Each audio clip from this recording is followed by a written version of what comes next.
But first up, the Women's March for Justice, the protest against sexual misconduct by men. Now, this is an issue that's not going away anytime soon, and three recent events have brought it to the forefront in public debate. Firstly, there was the allegations against Attorney General Christian Porter, a woman who is now deceased, apparently claimed that he sexually abused her some 30 years ago, and is now suing the ABC for defamation for reporting those claims. Secondly, Brittany Higgins, a former staffer to Defence Minister Linda Reynolds, alleged that she was raped overnight in Parliament House in the minister's office by another staffer. And thirdly, Chanel Contos was a student that put an online petition up over high school students who were telling their stories of sexual abuse and calling on the government to mandate mandatory consent training in school curricula.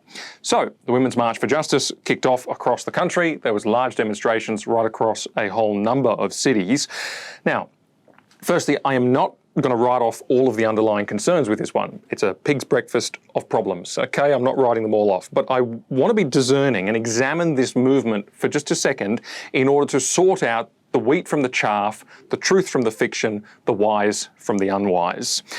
It seems to me that this could become Scott Morrison's Black Lives Matter. So Black Lives Matter exploited an election year to make white supremacy the obsessive and singular interest of the media and the political debate, until, of course, Trump lost and he was somehow tarred as being a white supremacist enabler. Well, Scott Morrison is facing a very similar sort of a thing. This is a movement in an election year, making sexual abuse the obsessive interest of the media and of political debate until, well, they hope Morrison loses, right? Somehow having been tarred as a sexual abuse enabler. And the similarities don't stop there. Let's go into the Women's March itself. I think they're a little smarter than Black Lives Matter about their statements online, but there's a few things here which are really important. This is how they phrased their grievances. They said, "We're exhausted from having to listen to those leading our nation and our major companies conceal and deny sexual assault, sexual harassment and abuse of women. We believe that this ongoing abuse occurs as a result of a fundamental lack of equity for women within Australian corporate and political institutions." Don't know if that's my typo or theirs. But that's how they phrase their concern. But let's drill down into something further. This is a further description. This is a quote from their website, or quotes. It says, "March for Justice is an organic uprising with logistics being undertaken at speed by volunteers around the country. Discussions include the critical need to have an intersectional mindset." Now that's very interesting. As Kimberly Crenshaw says, all inequality is not created equal. So these people are interested in the subject of intersectional inequality. That is class warfare stuff, right? So women versus men, gay versus straight, black versus white, transgender versus cisgender. It's all the identity politics stuff.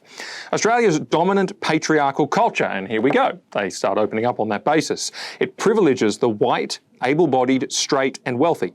March for Justice organisers and participants need to be ever vigilant against doing the same. We call on all events to ensure a diverse platform of speakers and all organisers to be inclusive in their outreach. Women have been struggling for our rights alone for too long, and enough is enough. We believe in by being inclusive and all genders working together we can achieve more. Notice not both, but all genders. Now, that could very well just about be a quote from a textbook on critical theory or cultural Marxism as it's often known. Learn to spot the signs.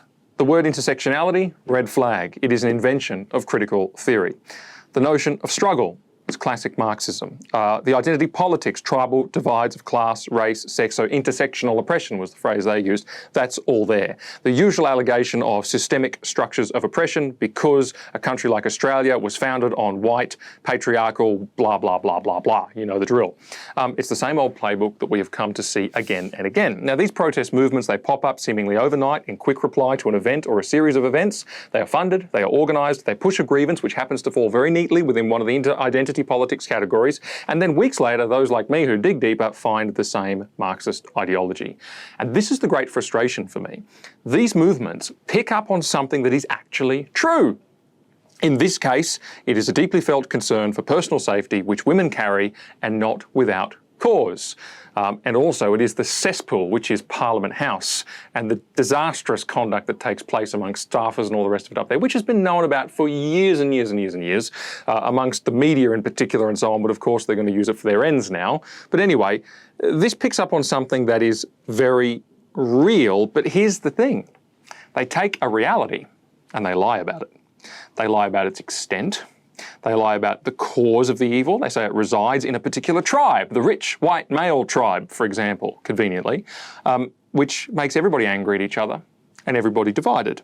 Then they mount an attack on the tribe, not on the individual. You notice we're now supposed to believe that, or buy into this mob mentality, that Scott Morrison, the family man who puts his wife and his daughters at the centre of pretty much everything he does, it seems, is somehow the figurehead for sexual abuse against women.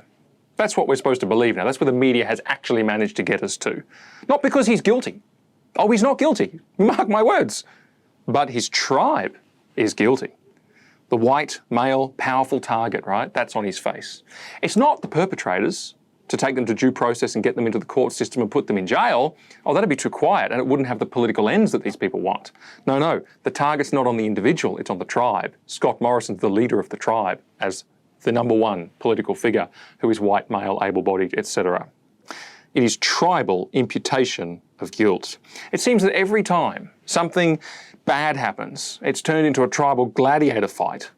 And I just wonder, when's it going to end?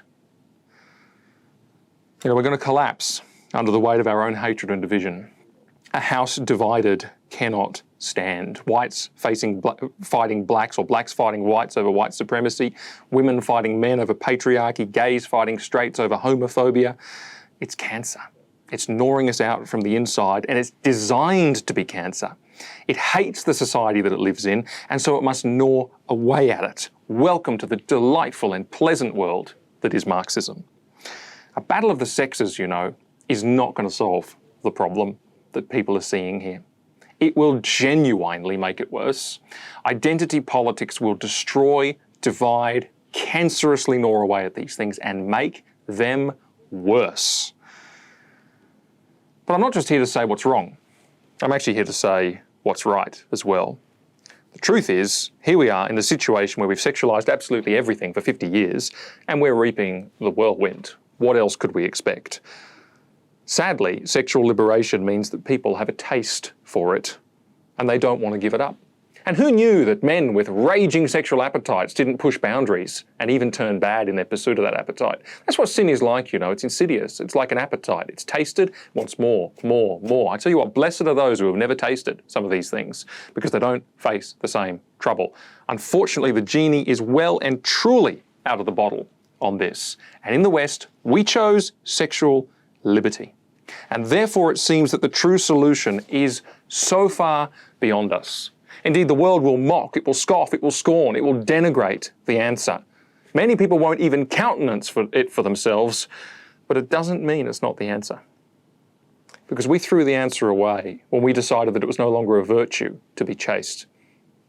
Chaste means sexually pure, it means abstinent, it means generally lacking in sexual motive.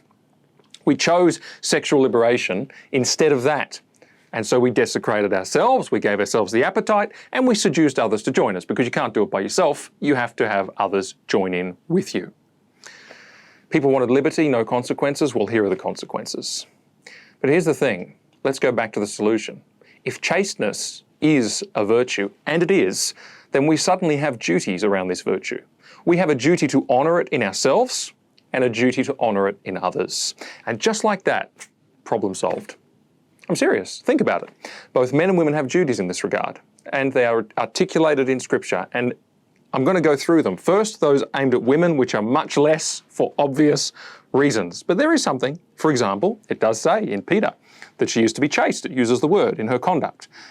She is to be modest, and she is to be discreet. Biblical words, biblical commands. Now, unfortunately, women are being encouraged in the opposite direction in this day and age, and I think those qualities are getting rarer and rarer, but there is the Christian standard. By doing those things, she honours a virtue in herself, and she honours a virtue in others. Now, that's not to make her responsible for the sins of others, and that's the lie of these movements. They say, victim blaming. Well, no, hang on. No one said she's responsible for the sins of the others. Okay, that's just not what's going on. However, that does bring me, of course, to men. And of course, like I said, men get a whole lot heavier dose in this area for obvious reasons. He is to treat, and I'm quoting from Timothy, older women as mothers and younger women as sisters in all purity. There's a standard. Also from the words of Jesus in Matthew 5, he is to train himself not to look upon a woman, to lust after her, thus honouring God's law. A memorable rule I once heard on this is, you'll laugh, but bounce your eyes. You see it, you bounce your eyes, you look away. Okay, it's not to look on a woman, to lust after her, according to Jesus. Concerning his wife, a man is told to show her honour. and understanding biblical words, and to love your wife as Christ loved the church and gave himself up for her. Now, Christ died for the church. He is to nourish and cherish, biblical words again, his wife, and also never to covet his neighbour's wife. That's one of the 10 commandments. These are the highest standards you will find for men anywhere, bar none, period. Okay? But it goes further. He's not to respond to temptation either. Proverbs 6 sternly warns men to be like Joseph and to flee from, and I quote, the evil woman, not to, quote, desire her beauty, unquote, or heed her smooth tongue, or let her capture you with her eyelids, it says, because she hunts for a precious life. And that's a quote. And he's further told that he who commits adultery with a woman would destroy himself. So the incorrigible flirt. A man of character ignores her. Immodesty and indecency. And by the way, lots of guys can't do that, but a man of character does it. He ignores her. Immodesty and indecency. A man of character, as I said, bounces his eyes. Or if we up the ante, a porn star, and there's many. A man of character does not watch. A seductress, and they most surely are out there, they surely are. A man of character will turn and run before he can have a second thought, like Joseph did. And he does this out of duty to himself. He does this out of duty to her. He does this out of duty to God. What's going on here? Chasteness, sexual purity. These are virtues, and we are acting so as to honour them in ourselves and in others. Men can break their duty. Women can break their duty. Now, in the case of men, it's often said, and I have said this myself, that the results of the wrongdoing are far more serious because they inflict violence and devastating psychological damage on women. And that is a very grave sin. And that is why women carry a deep personal consciousness of their own security and safety in a way that men do not. And it is why women feel this issue very, very deeply. And it is why women see something like Women's March for Justice and immediately identify with it. And that's kind of the nasty thing about it in a way, because it has some perverted ideology in it, but she connects with it immediately for obvious and clear reasons and not bad reasons. Gosh,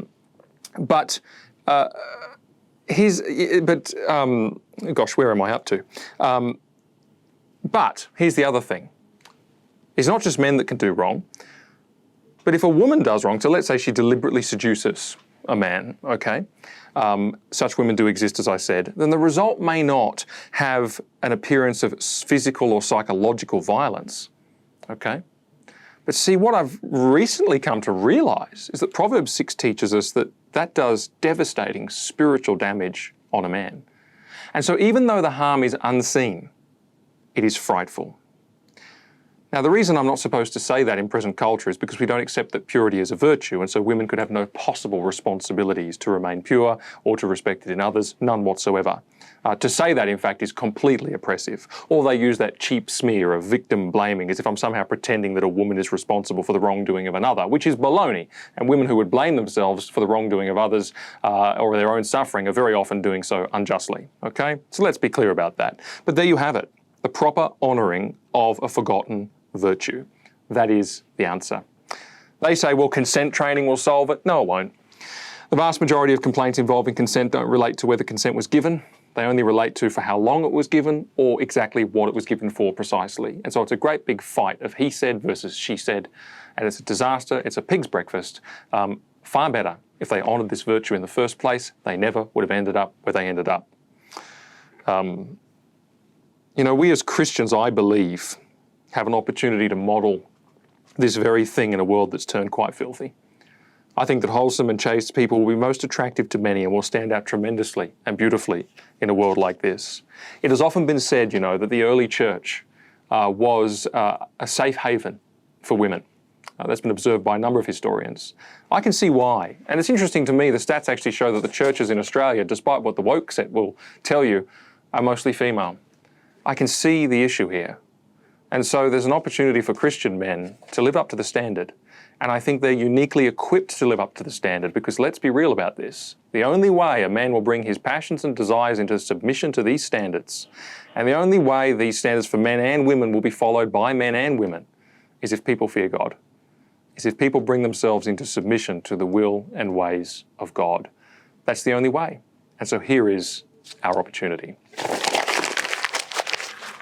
Hey, thank you so much for watching. If you liked what you saw, then make sure to hit the like button. If you want to never miss another video again, make sure to subscribe, or you can right now watch more videos right here.